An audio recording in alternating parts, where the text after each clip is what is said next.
A very good evening, dear students. Welcome to Bajirao IAS Academy Current Affairs Analysis session.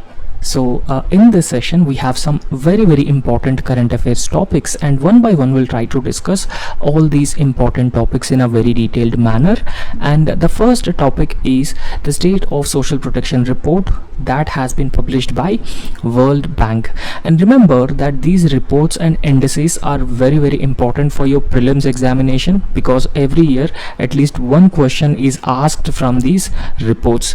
So therefore you need to be very thorough with these reports and indices which are released by various organizations at the global level and even within India itself, right? So the report that is the State of Social Protection Report 2025, and this report has been released by World Bank. And what is the key information that this State of Social Protection Report provides us? It actually reveals that around 1.6 billion individuals have received no social protection at all.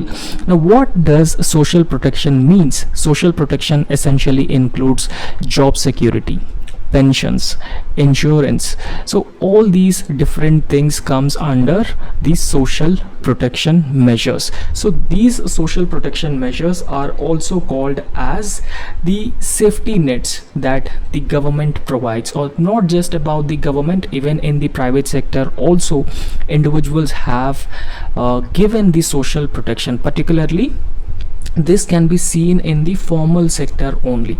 So in formal sector, so there are certain safety nets provided for the individuals. So however, most of the employees lack the social protection, and that is what the State of Social Protection Report 2025 has been telling us. And even as of 2025, around 2 billion people, particularly in low and middle income countries like India and other developing countries in the global south, so these countries are lacking these social protection measures.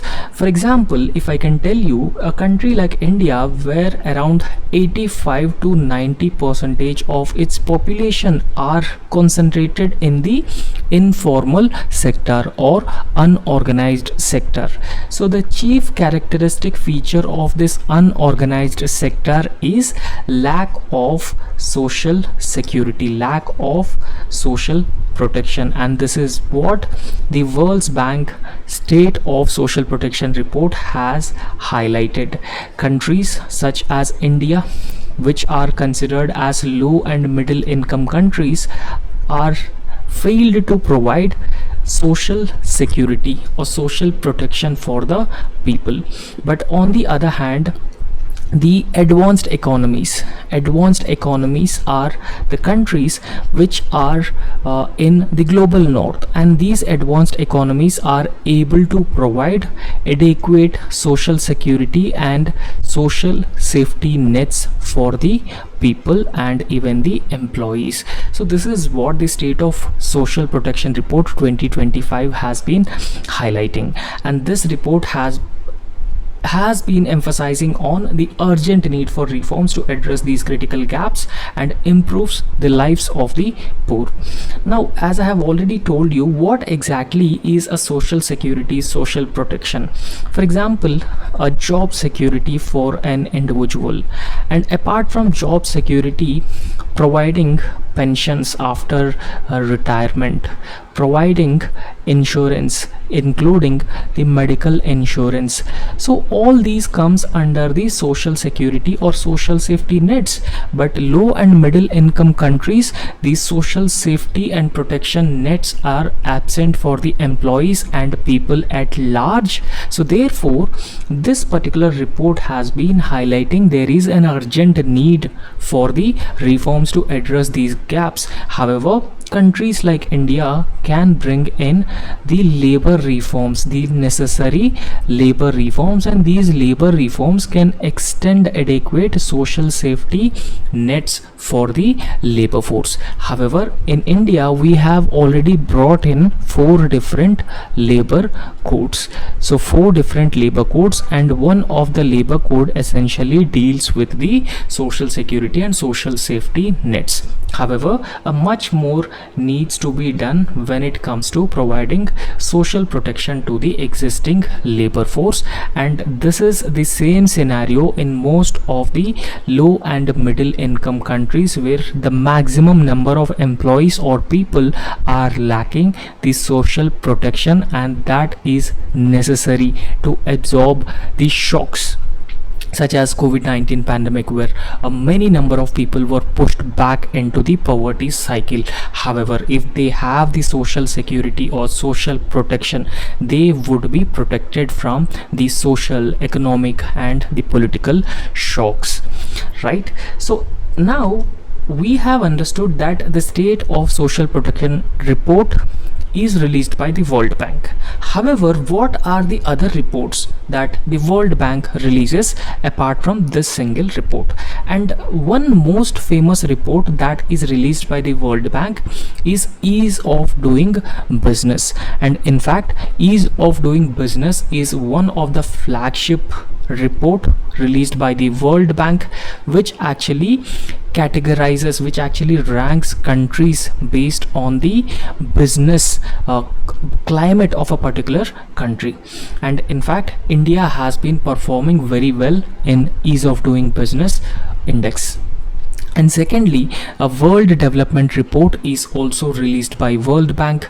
A Global Economic Prospects is released by World Bank, and Global Financial Development Report, Remittances Report. And this is very important report, because according to the World Bank's remittance report, India is the country which has been receiving the largest amount of remittances, and India has been receiving around 123 billion US dollars every year. So India is the largest recipient of remittances in the world. And similarly, it also releases ease of living index in different countries, whether it takes into account the affordability, it takes into account the climate of those respective countries. And it also releases India Development Update. So this is specific to India. Universal Health Coverage Index, the Service Trade Restriction Index, Logistics Performance Index is also released by World Bank. And in fact, this is also a very important index to understand the logistics infrastructure in any country. And in fact, logistics plays a very important role to make exports of a particular country more and more competitive. Logistics also play a very important role in attracting more foreign direct investment into any country, because it could actually reduce the cost of manufacturing, and it also improves the competitiveness, and it also creates gainful employment opportunities in any country. So therefore, Logistic Performance Index is also released by World Bank. And India's state level energy efficiency implementation readiness, green index, eco-friendly stock market index in emerging economies. So these are different reports and indices published by World Bank.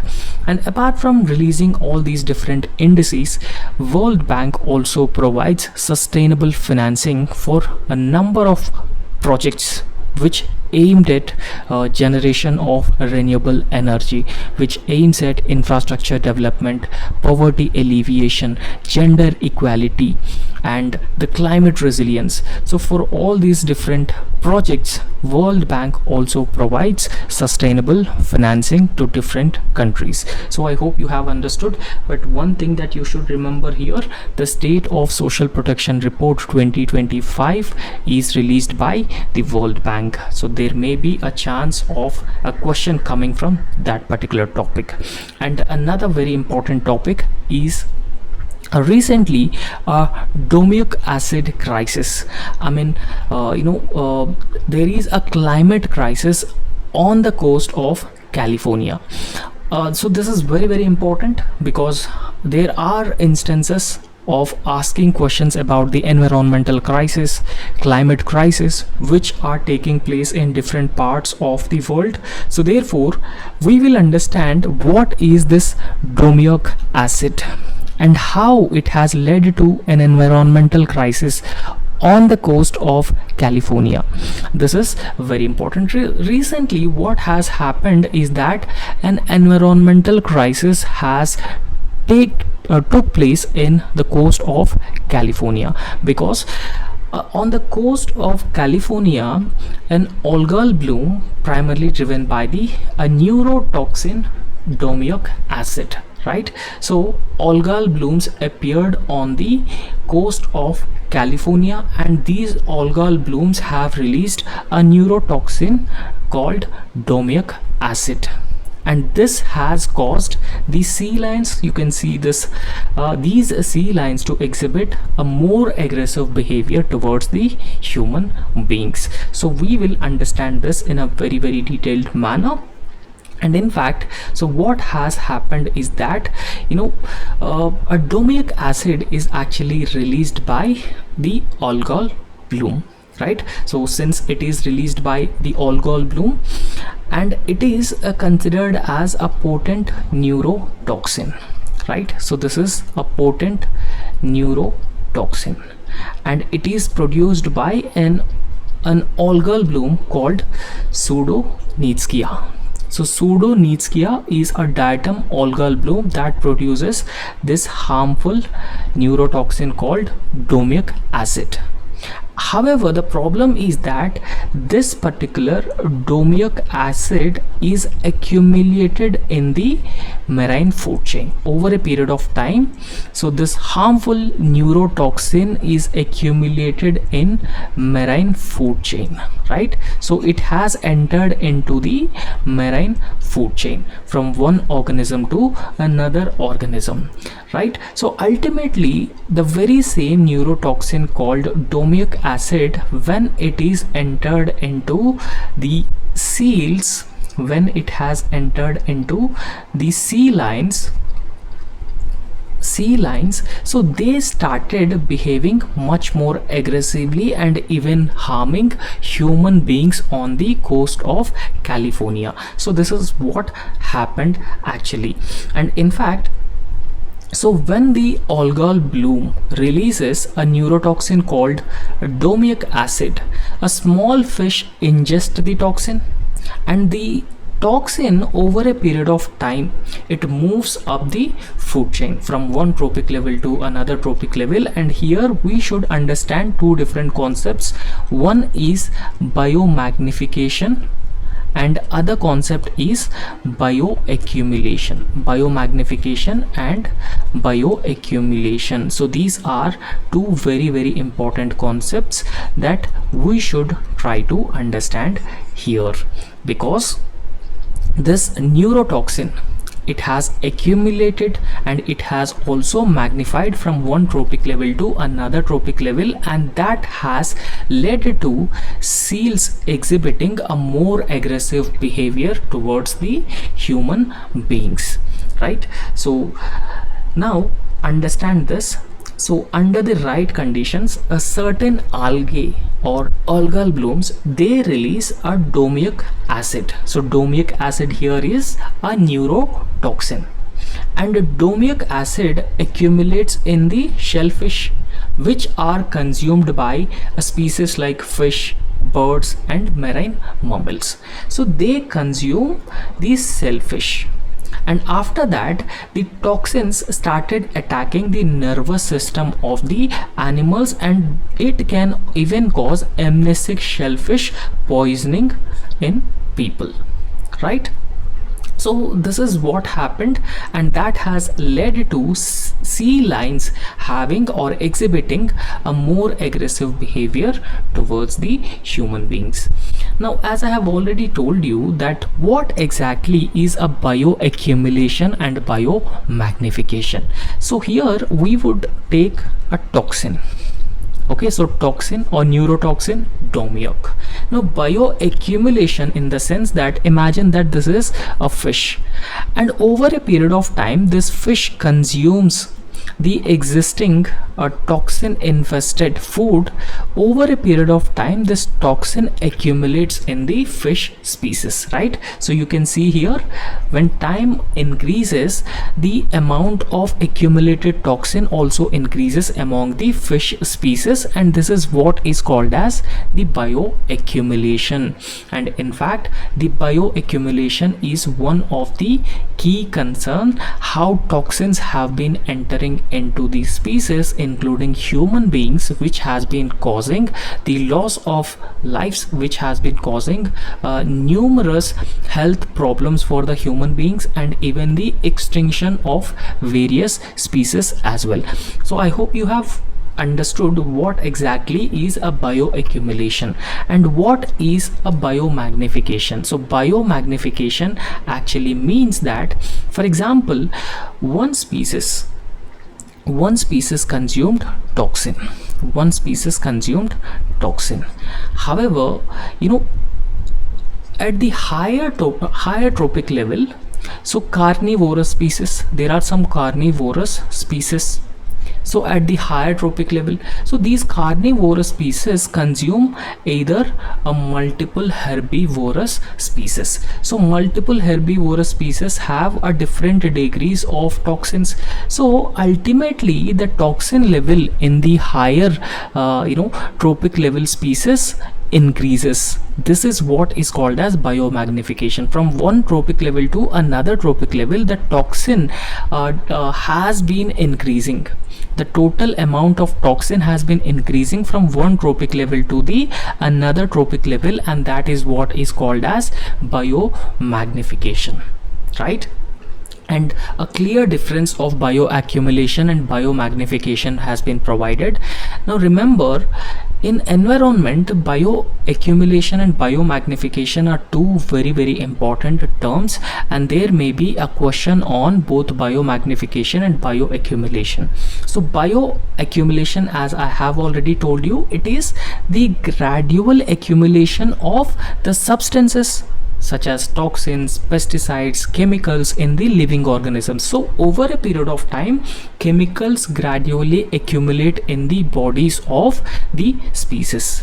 However, a biomagnification in the sense that the increasing concentration of the toxic chemicals from one trophic level to the another trophic level, from lower trophic levels to the higher trophic levels, the concentration of the chemicals increases. So that is what is called as biomagnification. And in fact, so you have understood the difference between bioaccumulation and biomagnification. And in fact, bioaccumulation is the process of building up of toxic chemicals in the body of living organism. However, a biological magnification means that an increase in the toxic chemicals in the amount each time they move up a higher food chain. So that is why human beings are also placed at the top level in a food chain, and human beings also face the worst consequences, worst health impacts of both bioaccumulation as well as the biomagnification, right? So you can also see the differences between biomagnification and bioaccumulation here. So toxins are ingested at the higher rate than they are eliminated. So the ability to eliminate the toxins in the body is less compared to the ability to ingest toxins, and that is where it leads to the bioaccumulation. These definitions are very important. And what exactly is biomagnification? The increase in the concentration of toxins from one trophic level to the another trophic level. And in fact, bioaccumulation is about accumulation within an organism. However, biomagnification means that increasing the concentration of toxins from the lower trophic levels to the higher trophic levels in a particular food chain, right? So therefore, in both biomagnification and bioaccumulation, toxins are ingested, and bioaccumulation over a period of time would lead to the biomagnification, and it will leads to the concentration of toxins from a lower trophic level to a higher trophic level in a period of time or over a period of time. So this is the basic difference between bioaccumulation and biomagnification. So with respect to the algal blooms on the Californian coast, and algal blooms released a domic acid. So domic acid is a neurotoxin, and this domic acid has been accumulated in different species, and it has also magnified from one trophic level to another trophic levels, and ultimately it has been impacting the behaviors or nervous systems of the animals, and that has led to the sea lions becoming or exhibiting a more aggressive behavior towards the human beings. So I hope it is clear for you and you have understood this. And next, a very important topic is a small modular reactors. So we will understand what are the small modular reactors. Remember, this is very important topic. Either in prelims examination or in mains examination, you may get a question on the small modular reactors. So however, this small modular reactors topic is in news because recently the state of Maharashtra signed a memorandum of understanding with Russia's state-owned company called Rosatom, and this memorandum of understanding has been signed for the development of small modular reactors. So for the development of the small modular reactors, an MOU has been signed between the state of Maharashtra plus Russian state-owned company called Rosatom. Right, so in fact, so we will understand about this memorandum of understanding, what are the objectives of the memorandum of understanding, and then we will try to understand what are the small modular reactors, what are the benefits of the small modular reactors over the traditional reactors or traditional nuclear power plants in a very detailed manner. Right, so in fact, this initiative of signing an MOU by the Maharashtra state government is a notable because it is the first time that any state government in India has ventured into the nuclear energy development. Right, so this is the very first time that any state government in India has ventured into a nuclear energy development. However, traditionally the field of nuclear energy development is under the purview, is under the administrative jurisdiction of Department of Atomic Energy. So it is under the purview of Department of Atomic Energy. So remember that Department of Atomic Energy is the sole department that deals with the deployment and development of nuclear energy. Now in this context, this particular project will proceed only after it receives approval from the central government. So approval from the central government is very important, because remember, I already told you that this is under the sole purview of the Department of Atomic Energy. Now what are the objectives of this MOU that has been signed between the Maharashtra state government and also Russian state-owned company Rosatom? So if you look at the objectives, the primary goal of this memorandum of understanding is to collaboratively develop a thorium reactor in Maharashtra. Collaboratively develop a thorium reactor in Maharashtra. And this is going to be the primary objective of the memorandum of understanding that has been signed, and it aims to commercialize, not just develop. So first it plans to develop the thorium reactor and then commercialize these thorium reactors on a large scale.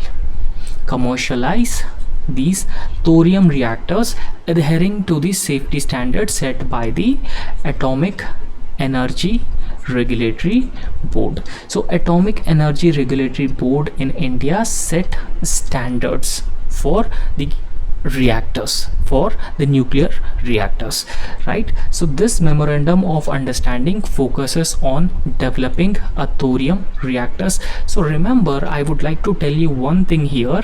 In India, we don't have any thorium based nuclear reactors. However, there are plans to develop these thorium based nuclear reactors, but we do not have any thorium based nuclear reactors.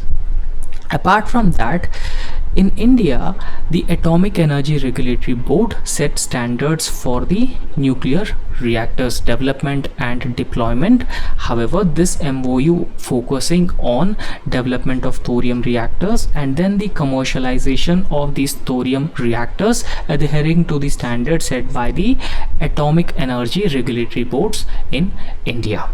However, so one thing that we should understand about these small modular reactors in India, so what happened was, in 24-25 and 25-26 union budgets, so finance minister Nirmala Sitharaman, so she actually talked about the contributions from the nuclear power in India's total renewable energy or India's total energy basket, because nuclear energy is considered as a green energy. Nuclear energy is considered as a green form of energy, and the emissions from the nuclear energy are almost negligible. One thing. Second thing is that we have been importing around 85% of the fossil fuels from the other countries. So there we have a huge burden, firstly. Secondly, in India, more than 55% of energy is produced through the thermal power plants, and thermal power plants use coal as a feedstock, and when we burn the coal would release the greenhouse gases into the environment, thereby contributing to the global warming. And if we depend on fossil fuels, we may not be able to meet India's obligations, that is intended nationally determined contributions. We may not be able to meet the contributions. And apart from that, we also have the Panchamrit commitments announced by Prime Minister Narendra Modi, and one of the commitment is we will become net zero by the year 2070. India is going to become net zero by the year 2070, and we will be able to produce 500 gigawatts of energy from non-fossil fuel resources, and 50% of the energy is being produced from the renewable energy resources, right? So there are a number of targets that we have set in for ourselves. Now in this context, we have to focus on generating as much energy as possible from the nuclear power plants.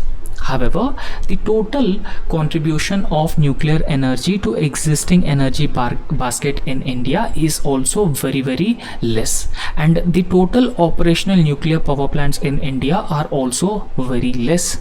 So because of this reason, because of India's obligations, India's compulsions to ensure energy security for the entire nation and also meet the growing energy demand, the union budget has been emphasizing more on the nuclear energy.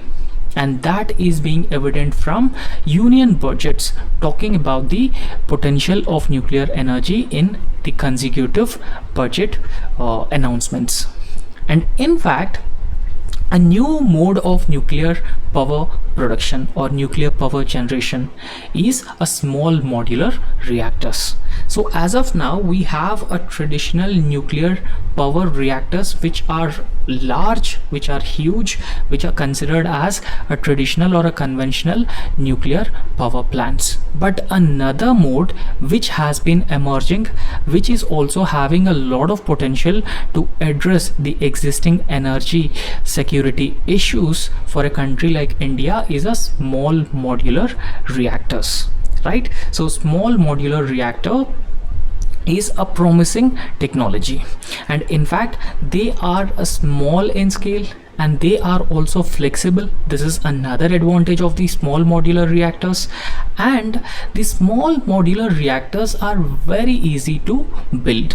So you can carry different parts of the small modular reactors to a plant, and then you can assemble those different parts and you can start producing the nuclear energy. And the other advantage is that you can produce up to 300 megawatt from the small modular reactors. So small modular reactors can also address the energy needs of the industrial clusters as well. And because of this particular reason, it is being said that the small modular reactors have a huge benefit over the existing traditional or conventional modular reactors.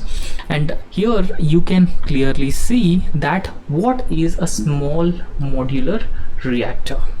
The small modular reactors are a smaller in scale compared to the traditional or conventional nuclear reactors, and this is the first advantage.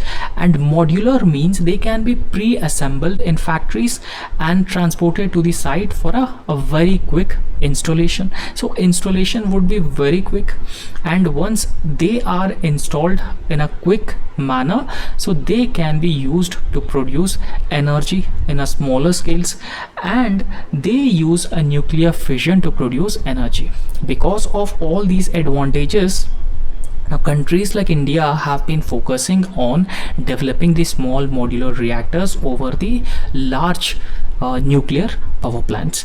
And in fact, the small modular reactors actually produce energy up to 300 megawatt, and that is around a 1/3 of a traditional or a conventional nuclear power plant. So this is the first advantage, and they are very flexible and they can be free installed and they can be used to generate nuclear energy at a very quick pace, and they can also address the needs of industrial clusters, the energy needs of industrial clusters. So small modular reactors can actually produce a large amount of carbon electricity, low carbon electricity, right? So they can produce a low carbon electricity in a very large quantities, and they can also help in the decarbonization, right? So in fact, we would like to decarbonize the existing industry.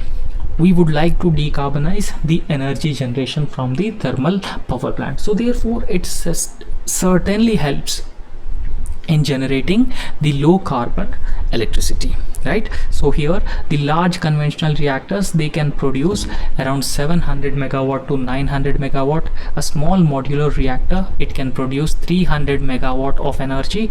And another different form of small modular reactor that can produce up to 10 megawatt of electricity. So therefore they are promising, and they are also having immense potential to ensure energy security for a country like India. So however, so we will understand the advantages of the small modular reactors. Now what are the advantages the small modular reactors have over the traditional nuclear reactors? First of all, the small modular reactors can ensure energy supply for all, for the domestic consumption, for even the energy consumption as well, because the small modular reactors can be readily and effectively integrated into the existing grids, and even the excessive amount of energy supply that we have can be used to ensure energy for the remote areas with limited transmission lines also. First advantage. And second advantage is that, so we knew that the renewable form of energy resources are facing the problem of intermittency. So we may not get the reliable energy from the renewable sources. So in those cases, when we integrate the renewable energy generators or sources with the grid, so very often because of the intermittency, it will lead to the instability, the grid instability. But when we are able to generate adequate amount of electricity, it will ensure the grid stability and supporting the intermittent renewable energy. And because of the grid instability, we are actually looking for the vehicle to grid technology. So this vehicle to grid technology also we have discussed, right? Because of the intermittent nature of the renewable energy and because of the need to ensure a grid stability, states like Kerala in collaboration with IIT Bombay have been looking into the vehicle to grid technology. And apart from that, it also results in climate change mitigation, climate change resilience, because it is having a smaller environmental footprint and it almost a negligible amount of the greenhouse gases which are released into the atmosphere. And because of this reason, so it is having the effect of climate change mitigation as well. And it is safe compared to the large conventional traditional nuclear reactors, right? Because they are smaller in size and they are also very simple in design, and they can be efficiently monitored, evaluated and managed. And because of this reason also, a safety of these small modular reactors can be effectively ensured. And the fuel efficiency, so we need to talk about that. So these small modular reactors very often require a less frequent refueling, so every 3 to 7 years compared to 1 or 2 years for the conventional power plant. So this is another major advantage of the small modular reactors. And deployment flexibility is also another thing, such as since they are a smaller in size, a smaller in scale, modular units allow the scalability based on the need for the energy. And land use efficiency, because the small modular reactors can actually use a less land, so therefore we can actually repurpose retiring coal power station sites and optimizing the existing land use as well.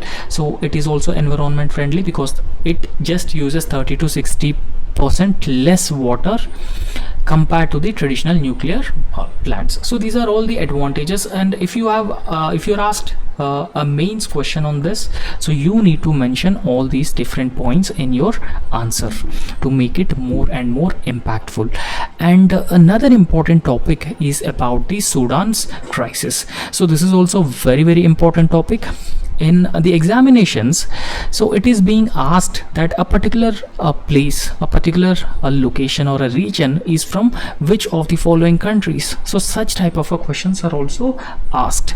Now because of this reason, we'll try to understand what exactly is this Sudan's crisis. So Sudan is currently facing world's largest humanitarian crisis.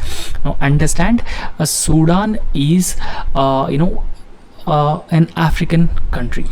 Sudan is an African country, and in fact Sudan also shares its borders with the Red Sea. So Red Sea is also in news because of different reasons, because of vessel safety, vessel security and frequent attacks by the militant organizations on ships which are passing through Red Sea, which is considered as one of the key global choke points or navigational lines, right? So Sudan has been now facing world's largest humanitarian crisis. Now we'll try to understand what are the areas which are facing a humanitarian crisis within Sudan and what are the reasons for the humanitarian crisis in Sudan. Now here, before going into it, you have to remember certain places which are very, very important, right? So one is, you have to remember that Sudan is sharing its border with Red Sea.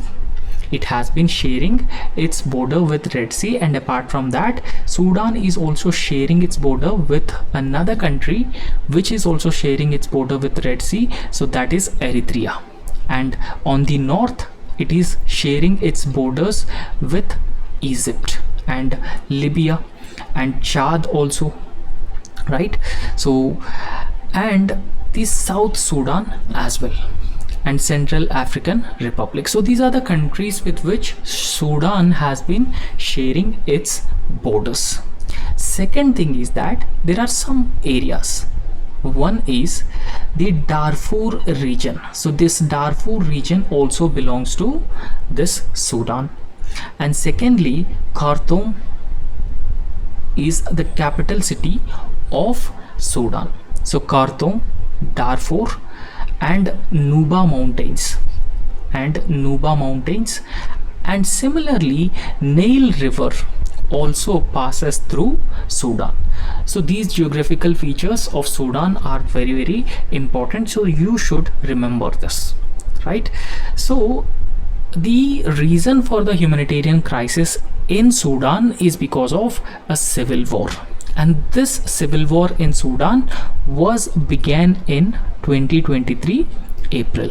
So in 2023 April, this civil war in Sudan began, and that has led to a humanitarian crisis. Now here, humanitarian crisis in the sense that hunger and malnourishment, extreme form of poverty, immigration of people or refugee exodus. So all these are considered part of the humanitarian crisis, and where people don't have the safety and security of their lives. So this is what Sudan has actually been going through. And in fact, according to UN, around 25 million people are in a dire need of assistance. 25 million people are in a dire need of assistance. They need assistance. And in fact, this has led to a number of problems such as hunger, extreme form of poverty, and violence particularly against women, and refugee crisis. So all these are the major problems that the Sudan has been facing because of a civil war that has been emerged in 2023 April, right? So in fact, women and girls are considered as particularly vulnerable or more vulnerable in this Sudan crisis, because there are reports of a gender-based violence that has been taking place, and even extreme forms of food insecurity is also existing in Sudan. So these are the major issues that are existing in Sudan, and we'll understand what exactly is this Sudan conflict and how it has led to a humanitarian impact in Sudan, right? A war in Sudan has erupted in April 15, 2023 due to escalating tensions between the military and the paramilitary forces, right? So General Hamdan Daglo, so he is actually the head of the paramilitary forces of Sudan, and General Abdel Fattah, he is actually the head of military, right? So the fight over a fight for supremacy has emerged in Sudan, and that has led to a violent civil war in Sudan. And in fact, the violence quickly spread from Khartoum to other regions. So remember, on the map I've told you to remember both Khartoum and the Darfur regions. They are very important regions. Now most of the violence is concentrated in Khartoum and Darfur regions of Sudan, and even reports have been indicating that at least 20,000 people have already died. However, the actual number could be more than the 20,000 people. And in fact, this conflict has also led to the widespread displacement of people as expected that around 8 million people within Sudan are displaced and 4 million people are seeking refuge in the neighboring countries such as Egypt, Libya, Chad. So all these different countries, right? So the civil war has emerged because of a struggle for supremacy between the paramilitary forces and armed forces in Sudan in April 2023.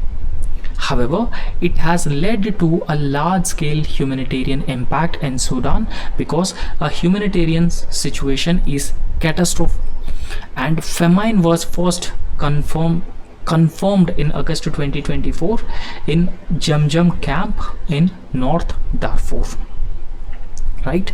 So apart from that, it has since expanded to 10 other areas with 17 more other areas at risk. However, Darfur region in Sudan is in news because of the ethnic conflict or ethnically targeted killings took place in the Darfur region of Sudan, and that is also associated with the existing civil war in Sudan. So I hope you have understood about this. And next very important topic is recently, so we have been going through the topics such as the powers of the governor and the power of the president when it comes to giving assent to the bills passed by the state legislative assembly. Now what has been happened is that Tamil Nadu state legislative assembly passed a number of bills, and then those bills are sent to the governor for his assent. However, governor withheld his assent to the bills, and some bills are returned to the state legislative assembly for the reconsideration. However, state legislative assembly reconsider those bills and sent back to the governor. However, now governor is having a constitutional obligation to give assent to those bills which are already reconsidered by the state legislative assembly. However, governor now reserved those reconsidered bills to the president, right? Bills to the president. Now what has been happening is that the state legislative assembly, despite passing various bills, those bills are not becoming laws for the implementation because governor is not giving assent to the bills. And Tamil Nadu state government has approached the Supreme Court, and Supreme Court has also disposed of this matter, setting a proper timeline for both governor and also president to give assent to the bills within a proper timeline. However, it is having both positive aspects as well as negative aspects. However, this decision of the Supreme Court flows from Article 142 of the Indian Constitution, and Article 142 of the Indian Constitution talks about the power of the Supreme Court to do the complete justice in any matter, right? So this is what Article 142.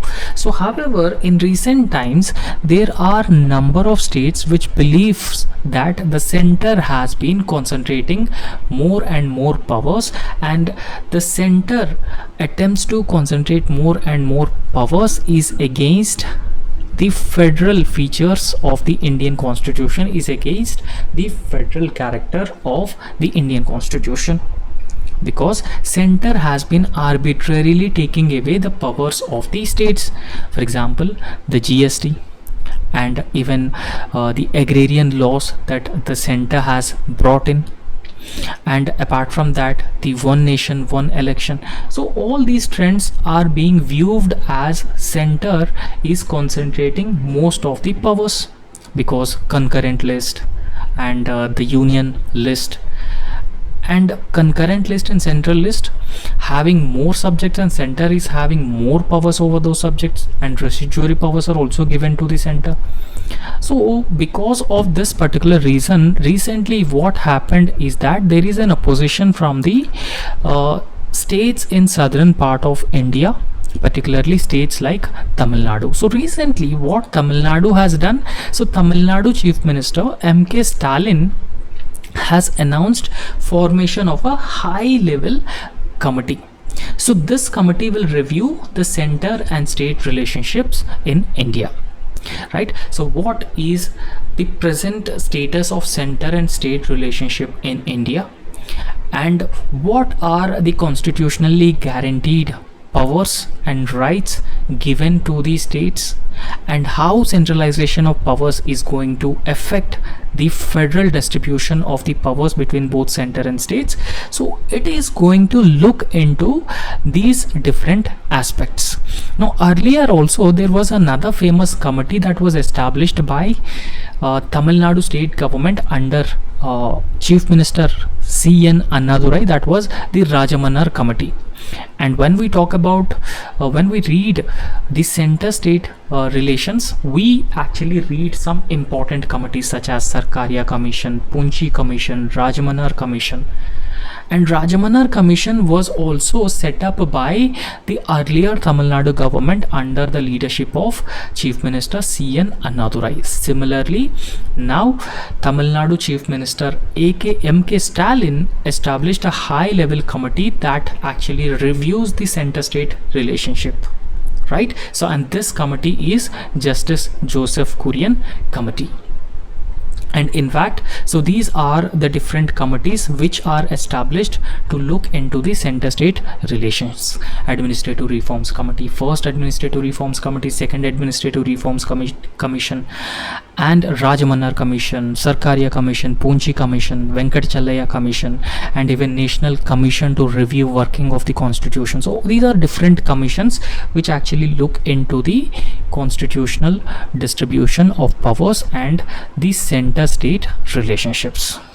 Next important topic is exercise Dustlick 2025. So remember that these exercises are very important. So they are important because in prelims examinations there are very often questions on India's exercises with other countries, and that is why it is important for us to understand about these exercises. So in fact, exercise Dustlick is an exercise between India and a Central Asian country, Uzbekistan, right? So this Dustlick exercise 2025 is the 6th edition exercise between both India and Uzbekistan, right? So it has been commenced from April 16, 2025 at the Foreign Training Node in Pune. Remember, in 2024 UPSC prelims also this exercise was these different types of exercises have been asked. And in fact, this is an annual event and this alternates between India and Uzbekistan. So that essentially means that the 5th edition of the exercise Dustlick took place in Uzbekistan. And this is an annual event, and that actually alternates between both India and Uzbekistan. So this year if it happened in India, and next year it will take place in Uzbekistan. So this exercise actually aims to enhance military cooperation and also improve capabilities for the joint operations in various terrains, right? So that is the primary objective. And in fact, exercise Dustlick would involve the army of both India and Uzbekistan, right? So Dustlick actually means in Uzbekistan is a friendship, right? So in Uzbek, Dustlick actually means a friendship. So the exercise actually focuses on a counter-terrorism operations, very important for India, in the sub-conventional domains, and this also includes anti-insurgency operations and even the hybrid warfare tactics. So these are the different aspects that exercise Dustlick will actually focus on. However, so we have understood exercise Dustlick, and apart from exercise Dustlick there are other important exercises also which are considered very important, right? So what are the other military exercises which are important? So firstly, different military exercises have been given here, right? So Kanjar military exercise. So this Kanjar military exercise that India and Kyrgyzstan, so both these countries would take part in. And apart from that, the Austrahind, India and Australia, so India and Australia, so Austrahind. And apart from that, Yudh Abhyas USA Garuda Shakti with Indonesia, and Limati with India and Seychelles, so India and Seychelles. So Vajra Prahar, Ecoverin, India and Maldives, Maitri, Nomadic Elephant, India and Mongolia, Shakti, India and France, Sampriti, both India and Bangladesh. So these are all very important military exercises that India performs with other different countries. Please kindly go through all these different military exercises. So military exercises are very important because they help us develop the interoperability among the armed forces. And it is also very important to understand and they share the best practices between the security forces of two different countries. And it also further strengthens and enhances mutual trust and confidence between two different countries. They share their existing capabilities, they share the best practices, they share their knowledge. For example, one country is having expertise in dealing with terrorism, and for example, if India is having a military exercise with that country, and India would also learn from the best practices of those countries when it comes to dealing with terrorism. And that's how these military exercises are very important for India. So please kindly go through it. And anyway, that's all in this lecture, and thank you so much. If you like our class, please subscribe our YouTube channel and also hit the like button. Thank you.